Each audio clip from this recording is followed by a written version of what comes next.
नमस्कार मित्रों, मैं कहती तू सुन चैनल के सभी श्रोताओं का नीरू की ओर से स्वागत और अभिनंदन।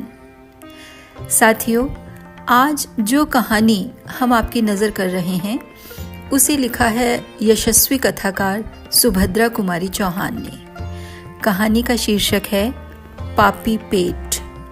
आइए सुने यह मार्मिक कहानी। आज सभा में लाठीचार्ज हुआ। प्रायः 5000 निहत्थे और शांत मनुष्यों पर पुलिस के 50 जवान लोहबंद लाठियां लिए हुए टूट पड़े। लोग अपनी जान बचाकर भागे, पर भागते भागते भी प्रायः 500 आदमियों को सख्त चोटें आईं और 3 तो बेहोश होकर सभा स्थल में ही गिर पड़े। 3-4 प्रमुख व्यक्ति गिरफ्तार करके जेल भेज दिए गए। पुलिस ने झंडे के विशाल खंभे को काटकर गिरा दिया और आग लगा दी।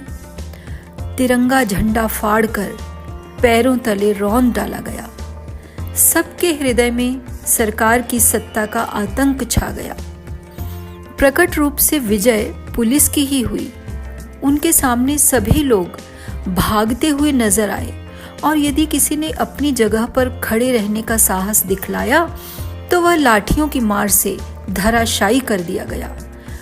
परंतु इस विजय के होते हुए भी उनके चेहरों पर विजय का उल्लास नहीं था, प्रत्युत ग्लानि ही छाई हुई थी।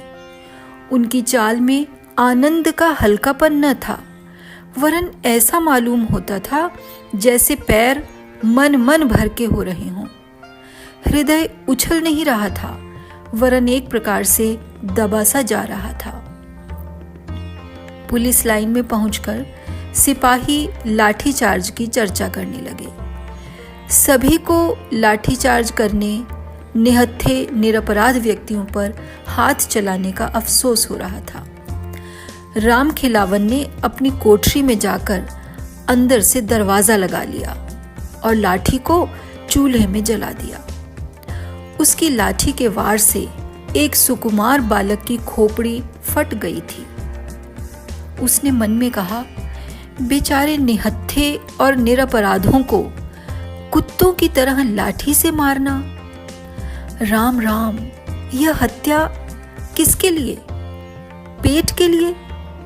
इस पापी पेट को तो जानवर भी भर लेता है, फिर हम आदमी होकर इतना पाप क्यों करें? इस 20 रुपल्ली के लिए यह कसाईपन?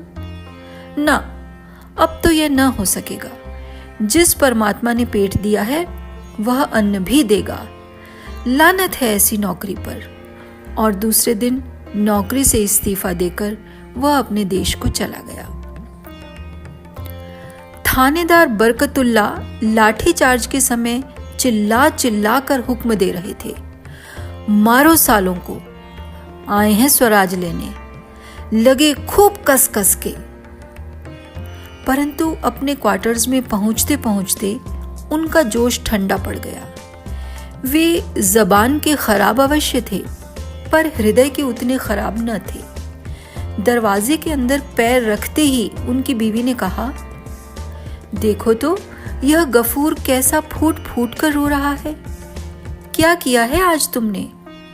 बार बार पूछने पर भी यही कहता है कि अब्बा ने गोपू को जान से मार डाला है। मेरी तो समझ में ही नहीं आता कि क्या हुआ। सुनते ही थानेदार साहब सर थाम कर बैठ गए। गोपाल बहुत सीधा और प्रेमी लड़का था। थानेदार का लड़का और गोपाल एक ही कक्षा में पढ़ते थे और दोनों में खूब दोस्ती थी। थानेदार और उनकी बीवी दोनों ही गोपाल को अपने लड़के की ही तरह प्यार करते थे। थानेदार को बड़ा अफसोस हुआ। बोले, आग लगे ऐसी नौकरी में। गिरानी का जमाना है, वरना मैं तो इस्तीफा देकर चल देता। पर करें तो क्या करें? घर में बीवी बच्चे हैं, बूढ़ी माँ है, इनका निर्वाह कैसे हो? नौकरी बुरी जरूर है, पर पेट का सवाल उससे भी बुरा है। आज 60 रुपए माहवार मिलते हैं। नौकरी छोड़ने पर कोई 20 रुपल्ली को भी न पूछेगा। पापी पेट के लिए नौकरी तो करनी ही पड़ेगी। पर हाँ, इस हाय हत्या से बचने का एक उपाय है। 3 महीने की मेरी छुट्टी बाकी है। 3 महीने बहुत होते हैं, तब तक यह तूफान निकल ही जाएगा। यह सोचकर उसने छुट्टी की दरख्वास्त दूसरे ही दिन दे दी। उधर कोतवाल बख्तावर सिंह का बुरा हाल था। मारे रंज के उनका सिर दुखने लगा। बख्तावर सिंह राजपूत थे। उन्होंने टॉड का राजस्थान पढ़ा था। राजपूतों की वीरता की फड़काने वाली कहानियां उन्हें याद थीं। चित्तौड़ के जौहर, जयमल और फत्ता के आत्म बलिदान और राणा प्रताप की बहादुरी के चित्र उनके दिमाग में रह रह के चमक उठते थे। सोचते थे कि मैं समस्त राजपूत जाति की वीरता का वारिस हूं। उनका सदियों का इकट्ठा किया हुआ गौरव मुझे प्राप्त है। मेरे पूर्वजों ने कभी निहत्थों पर शस्त्र नहीं चलाए, किंतु मैंने आज यह क्या कर डाला। ऐसे मारने से तो मर जाना अच्छा। पर पापी पेट जो न करावे सो थोड़ा। इसी संकल्प विकल्प में पड़कर उन्होंने रात को भोजन भी नहीं किया। आखिर भोजन करते भी तो कैसे। उस घायल बच्चे का रक्त रंजित कोमल शरीर, उसकी करुण चीत्कार और उसके हृदय को पिघला देने वाली बेधक दृष्टि का चित्र उनकी आंखों के सामने रह रह कर खिंच जाता था। उसकी याद उनके हृदय को टुकड़े टुकड़े किए डालती थी। इस प्रकार दुखते हुए हृदय को दबाकर वे कब सो गए कौन जाने। सवेरे उठने पर उन्हें याद आई कि कल ही जो उन्हें तनख्वाह के 300 रुपए मिले थे, उसे वो कोट की जेब में ही रखकर सो गए थे। कहीं किसी ने निकाल न लिए हों, इस ख्याल से झटपट उन्होंने कोट की जेब में हाथ डाला और नोट निकालकर गिनने लगे। एक एक करके गिने। 100 के 3 नोट थे। उन पर सम्राट की तस्वीर बनी थी और गवर्नमेंट की तरफ से किसी के हस्ताक्षर पर यह लिखा था कि मैं मांगते ही 100 रुपया देने का वायदा करता हूं। रुक्का इंदुल तलब प्रॉमिसरी नोट। मांगते ही 100 रुपए। इसी प्रकार 1, 2, 3, एक ही महीने में 300, एक वर्ष में 3600, 3600, 30 वर्ष में 1,08,000। हर साल तरक्की मिलेगी और फिर 30 साल के बाद पेंशन, और ऊपर से इसी उधेड़बुन में थे कि इतने ही में टेलीफोन की घंटी बजी। वह चट से टेलीफोन के पास गए और बोले, हेलो। उधर से आवाज आई, डीएसपी। और आप कौन हैं? इन्होंने कहा, शहर कोतवाल। कोतवाल का अधिकारपूर्ण शब्द उनके कानों में गूंज गया। उधर से फिर आवाज आई, अच्छा तो कोतवाल साहब, आज 11 बजे जेल के भीतर कल के गिरफ्तार शुदा कैदियों का मुकदमा होगा। उसमें आपकी गवाही होगी।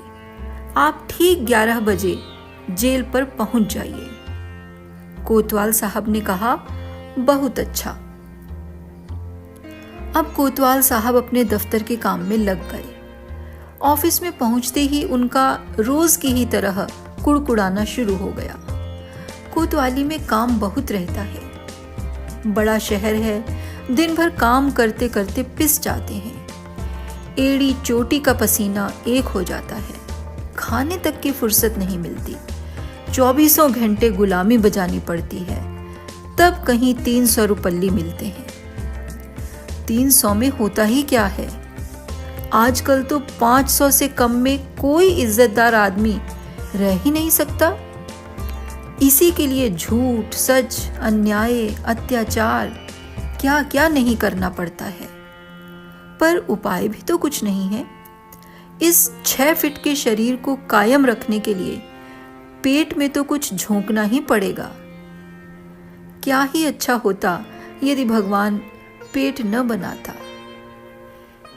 इन्हीं विचारों में समय हो गया और कोतवाल साहब ठीक 11 बजे गवाही देने के लिए जेल को चल दिए। लाठीचार्ज का हुक्म देने के बाद ही मजिस्ट्रेट राय साहब कुंदन लाल जी को बड़े साहब का एक अर्जेंट रुपका मिला। साहब ने उन्हें फौरन बंगले पर बुलाया था। इधर लाठीचार्ज हो ही रहा था और उधर वे मोटर पर सवार हो बड़े साहब के बंगले पर पहुंचे। काम की बातों के समाप्त हो जाने पर उन्हें लाठीचार्ज कराने के लिए धन्यवाद देते हुए बड़े साहब ने इस बात का भी आश्वासन दिया कि राय बहादुरी के लिए उनकी सिफारिश अवश्य की जाएगी। बड़े साहब का उपकार मानते हुए राय साहब कुंदनलाल अपने बंगले लौटे। उन निहत्थों पर लाठी चलवाने के कारण उनकी आत्मा उन्हीं को कोस रही थी। हृदय कहता था कि यह बुरा किया। लाठीचार्ज बिना करवाए भी तो काम चल सकता था। आखिर सभा हो ही जाती तो अमन में क्या खलल पड़ जाता। वे लोग सभा में किसी से मारपीट करने तो आए न थे। फिर मैंने ही उन्हें लाठी से पिटवाकर कौन सा भला काम कर डाला। किंतु दिमाग ने उसी समय रोककर कहा, यहां भले बुरे का सवाल नहीं है। तुमने तो अपना कर्तव्य पालन किया है। स्वयं भगवान कृष्ण ने कर्तव्य के लिए निकट संबंधियों तक को मारने का उपदेश अर्जुन को दिया था। फिर तुम्हारा कर्तव्य क्या है? अपने अफसर की आज्ञा का पालन करना। आतंक जमाने के लिए लाठीचार्ज कराने का तुम्हें हुक्म था। तुम सरकार का नमक खाते हो, उसकी आज्ञा का उल्लंघन नहीं कर सकते। आज्ञा मिलने पर उचित अनुचित का विचार करने की जरूरत ही नहीं। स्वयं धर्म नीति के ज्ञाता पितामह भीष्म ने दुर्योधन का नमक खाने के ही कारण अर्जुन का पक्ष सत्य होते हुए भी दुर्योधन का ही साथ दिया था। इसी प्रकार तुम्हें भी अपना कर्तव्य करना चाहिए, नतीजा बुरा हो चाहे भला। पर फिर उनके हृदय ने काटा। न जाने कितने निरपराधियों के सिर फूटे होंगे। दिमाग ने कहा, फूटने दो। जब तक सरकार की नौकरी करते हो तब तक तुम्हें उसकी आज्ञा का पालन करना ही पड़ेगा, और यदि आज्ञा का पालन नहीं कर सकते हो तो ईमानदारी इसी में है कि नौकरी छोड़ दो। माना कि आखिर ये लोग स्वराज्य के लिए ही झगड़ रहे हैं, उनका काम परमार्थ का है, सभी के भले के लिए है, पर किया क्या जाए? नौकरी छोड़ दी जाए तो इस पापी पेट के लिए भी तो कुछ चाहिए। हमारे मन में क्या देश प्रेम नहीं है? पर खाली पेट देश प्रेम नहीं हो सकता। आज नौकरी छोड़ दें तो क्या स्वराज्य वाले मुझे 600 रुपए दे देंगे? हमारे पीछे भी तो गृहस्थी लगी है, बाल बच्चों का पेट तो पालना ही होगा। इसी प्रकार सोचते हुए वे अपने बंगले पहुंचे। घर पहुंचने पर मालूम हुआ कि पत्नी अस्पताल गई है। लाठी कांड में लड़के का सिर फट गया है। उनका कलेजा बड़े वेग से धड़क उठा। उनका एक ही लड़का था। तुरंत ही मोटर बढ़ाई, अस्पताल जा पहुंचे। देखा कि उनकी स्त्री गोपू को गोद में लिए बैठी आंसू बहा रही है। गोपू के सिर में पट्टी बंधी है और आंखें बंद हैं। उन्हें देखते ही पत्नी ने पीड़ा और तिरस्कार के स्वर में कहा, यह है तुम्हारे लाठीचार्ज का नतीजा। उनका गला रुंध गया और आंसू भी वेग से बह चले।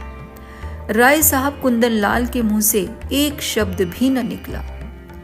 इतने ही में डॉक्टर ने आकर उन्हें सांत्वना देते हुए कहा, कोई खतरे की बात नहीं है।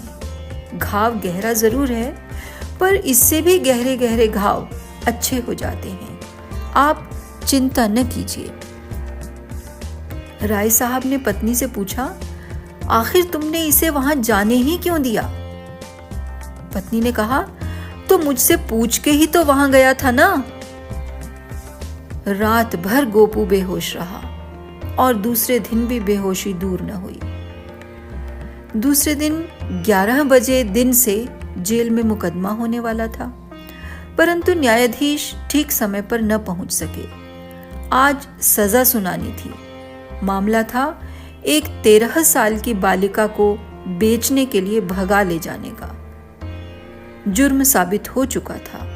न्यायाधीश के द्वारा उसे 6 महीने की सख्त कैद की सजा दी गई थी।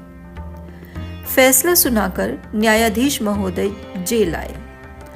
कोतवाल और राय साहब कुंदनलाल की गवाही हो जाने पर अभियुक्तों में से एक को 2 साल की सख्त कैद और 2000 रुपए जुर्माना, दूसरे को 1.5 साल की सख्त कैद और 1500 रुपए जुर्माना, तीसरे को 1 साल की सख्त कैद और 500 रुपए जुर्माना की सजा दे दी गई। अभियुक्तों ने मुकदमों में किसी प्रकार का भाग नहीं लिया और न पेशी ही बढ़वाई, इसलिए मुकदमा करीब 1 घंटे में ही समाप्त हो गया। तीनों अभियुक्त प्रतिष्ठित सज्जन थे और राय साहब की जान पहचान के थे। मुकदमा खत्म हो जाने पर राय साहब ने उनसे माफी मांगते हुए कहा, क्षमा करना भाई, इस पापी पेट के कारण लाचार हैं, वरना क्या हमारे दिल में देश प्रेम नहीं है? यह कहकर उन्होंने अपनी आत्मा को संतोष दे डाला और जल्दी जल्दी अस्पताल आए। गोपू की हालत और भी ज्यादा खराब हो गई थी। उसकी नाड़ी क्षीण पड़ती जा रही थी। राय साहब के पहुंचने पर उसने पहली बार आंखें खोली। उसके मुंह पर हल्की सी मुस्कुराहट थी। धीमी आवाज से उसने कहा, वंदे मां। मां की ध्वनि नहीं निकल पाई। मां के साथ ही उसका मुंह खुला रह गया और आंखें सदा के लिए बंद हो गईं। उसकी माता चीख मारकर लाश पर गिर पड़ी। राय साहब के शून्य हृदय में बार बार प्रश्न उठ रहा था, यह सब किसके लिए? और मस्तिष्क से प्रतिध्वनि उसका उत्तर दे रही थी, पापी पेट के लिए। धन्यवाद। हमें विश्वास है कि आपको यह कहानी अवश्य ही पसंद आई होगी। तो वीडियो को लाइक करें, शेयर करें और हमारे चैनल को सब्सक्राइब करना भी न भूलें, ताकि हम ऐसी ही और कहानियाँ निरंतर आप तक पहुँचाते रहें। नमस्कार।